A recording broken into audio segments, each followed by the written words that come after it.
तो dear students, redundant presentation of monomial ideal को हम फाइंड आउट करने के लिए एग्जांपल्स कर रहे हैं कि आपको अगर गिवन मोनोमियल आइडियल हो तो उसकी redundant presentation as intersection of monomial ideals कैसे लिखी जा सकती है। और उसके लिए हमने इस सीक्वेंस ऑफ वीडियोस को स्टार्ट किया था, तो उसमें हमने वो रिजल्ट वही फाइंड आउट किया था, उसका हमने प्रूफ बेसिकली यूज़ कर रहे हैं उस इंटरसेक्शन को फाइंड आउट करने के लिए। तो इस वीडियो के अंदर भी बेसिकली हम एक और एग्जांपल लेंगे और उसकी redundant intersection of monomial ideals की जो प्रेजेंटेशन है उसको फाइंड आउट करेंगे। ठीक है जी। So now we have ideal I that is generated by x1 cube, x2 cube, x1 square, x3 square, x1 x2, x3 square, and then we have x2 square and x3 square। ठीक है, इसमें ये first two आपके पास already powers of pure variables की form में है। तो नेक्स्ट हम जो वेरिएबल इसमें से चूज करते हैं वो हम ये x1 स्केयर और x3 स्केयर को लेते हैं और इसको हम स्प्लिट करेंगे वैसे ही VW की फॉर्म में। तो इसको एक्चुअली इस ideal I can be written as x1 cube, x2 cube, then we have this x1 square instead of v, उसको 200 में डिवाइड कर दिया, v की फॉर्म में स्प्लिट कर दिया, v की x1 square and then x1, x2, x3 square and remaining जो जनरेटर्स हैं इसके उसको एज इट इज वैसे लिख दिया। And it is intersection with second जो इसका आपके पास आइडियल बनेगा by the same rule, that is x1 cube, x2 cube, and then we have this x3 square and then x1, x2, x3 square and x2 square, x3 square. ठीक है जी। अब इसके अंदर आपके पास अगर मैं इसका फर्स्ट जो हमने बेसिकली I1 लिखते थे, I1 को देखें तो ये x1 क्यूब पड़ा हुआ है, ये x1 स्केयर पड़ा हुआ है। ठीक है, तो इसके अंदर we don't need this x1 cube क्योंकि x1 क्यूब जो x1 स्केयर से हमें मिल जाएगा। और जो सेकंड वाला है, सेकंड वाले के अंदर आपके पास ये x3 स्केयर पड़ा हुआ है। x3 स्केयर की वजह से ये x1, x2 और x3 स्केयर भी x3 स्केयर से जनरेट हो रहा है और x2 स्केयर और x3 स्केयर भी x3 स्केयर से जनरेट हो रहा है। तो इन दोनों की हमें एज सच इसकी इंटरसेक्शन में जरूरत नहीं है। तो इन नटशल आपके पास जो नया आई बना है, जो इंटरसेक्शन की फॉर्म में लिखा हुआ है आई वही है, उस इंटरसेक्शन की फॉर्म में लिख रहे हैं x2 cube, then we have x1 square, then we have x1, x2, x3 square and x2 square, x3 square and it is intersection with second one जो आपके पास है वो है x1 cube, x2 cube, x3 square. तो second one जो है वो आपके पास प्योर पावर्स ऑफ वेरिएबल्स की फॉर्म में आ गए। अब हमने बेसिकली इस फर्स्ट वाले को भी अगर प्योर पावर्स ऑफ वेरिएबल्स की फॉर्म में लिख देंगे और फिर उसके बाद हम देखेंगे कोई एक दूसरे के साथ इंटरसेक्ट तो नहीं कर रहा, आपके पास रिडंडेंट प्रेजेंटेशन इसकी इंटरसेक्शन इसकी बन जाएगी। ठीक है, redundant intersection of monomial ideal.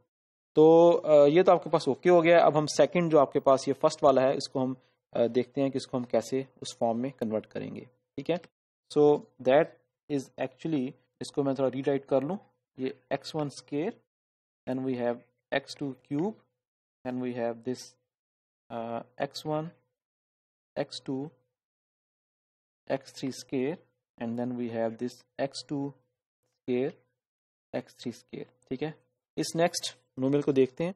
It is product of x1, x2 and x3 square. इसके अंदर जो है हम इसको स्प्लिट करेंगे, x1 square, x2 cube, then अब आपके पास जो u है, जो हम लेते होते हैं कि u आपके पास ऐसा है जो कि प्रोडक्ट ऑफ टू और मोर वेरिएबल्स की फॉर्म और पावर्स की फॉर्म में है। इसको हम एक तो ये ले सकते हैं, v को हम x1 ले लें और w को हम x2, x3 स्केयर ले लें। मतलब एक और भी चॉइस हो सकती है कि v को हम 1 x2 ले लें और w को हम x3 स्केयर ले लें। ठीक है, so we have these choices. Even then there is another choice, हम x1, x3 को इकट्ठा कर दें और x2 को कर दें। मतलब मेन यही है कि आपने सेम जो है ना वेरिएबल्स को, वो उसका जीसीडी जो है वो 1 से 1 ही होना चाहिए, जीसीडी 1 के अलावा नहीं होना चाहिए। ठीक है, तो हम इसको फर्स्ट चॉइस लेते हैं, x1 को अलग कर लेते हैं, आपके पास ये x1 आ जाएगा एंड रिमेनिंग ये आपके पास x2 square, x3 square as it is and it is intersection with second जो इसके अंदर आपके पास है वो x1 square, x2 cube and then we are left with x2, x3 square and then x2 square x3 square as it is. ठीक है, अब जो ये फर्स्ट इंटरसेक्शन में लिखा हुआ है x1 और ये x1 स्केयर, इसमें x1 स्केयर की हमें जरूरत नहीं है क्योंकि ये x से जनरेट हो रहा है, तो that can be written as x1 with x2 cube and then we have x2 square and x3 square. ठीक है जी। और जो सेकंड वाला है, सेकंड वाले के अंदर भी कोई आपके पास मल्टीपल नजर आ रहा है उसके साथ, तो ये आपके पास ये सेकंड वाला जो है इसमें ये x2 x3 स्केयर और x2 स्केयर x3 स्केयर है। ठीक है, तो हमें ये सेकंड जो है ना इसकी जरूरत नहीं है क्योंकि इसका मल्टीपल आपको उससे पहले नजर आ रहा है, तो that is actually equal to intersection with x1 square x2 cube and then x2 x3 square. ठीक है जी। अब आपके पास जो है नेक्स्ट हम इन दोनों को देखते हैं, इसको देखते हैं सबसे पहले। इसमें x2 स्केयर और x3 स्केयर है, इसमें हम इसको लिख सकते हैं that can be written as x1 x2 cube then x2 square, एक ही चॉइस है। और इंटरसेक्शन विद, यहाँ पे चॉइसेस का मतलब ये है कि हम इसकी एक से ज़्यादा तरीके से इसकी इंटरसेक्शन फाइंड आउट कर सकते हैं जब when we have this different choices. ठीक है, तो ये जो मैंने अंडरलाइन आइडियल किया हुआ है ये इसकी इंटरसेक्शन में लिखा जा सकता है, और देन इंटरसेक्शन विद, ये मैंने इसको बोल्ड कर दूंगा, नेक्स्ट आइडियल की बात कर रहा हूँ, तो आपके पास ये x1 square x2 cube then we are left with x2 and intersection with this x1 square x2 cube and then x3 square. ठीक है जी।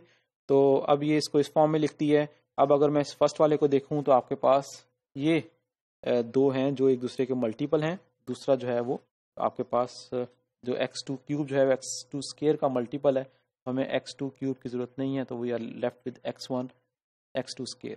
ठीक है, इंटरसेक्शन ये आपके पास तीनों डिफरेंट है तो ये डिफरेंट ही आएंगे, x1 x2 cube then x3 square and then we have this intersection in between, and then this is x1 square and then x2 cube and x2, so we are left with only x2, so this is x1 square and we have this x2, or in the end we have this x1, तीनों different है आपके पास, ये x1 square x2 cube and x3 square। ठीक है, और आपको याद होगा कि इससे पहले जो है वो हमने जो इसको इंटरसेक्शन को स्टार्ट किया था, तो एक आइडियल, तो ये तो हमने बेसिकली इस आइडियल को लिखा है कि ये इसके बराबर है। ठीक है, तो अगर मैं यहीं से आई को लिखना चाहूँ, एक्चुअल आई जो किसके बराबर आ जाएगा, उसमें हमें एक और इंटरसेक्शन में ऐड करना पड़ेगा जो हमने इससे पहले कंप्यूट कर लिया था, and that was x1 cube then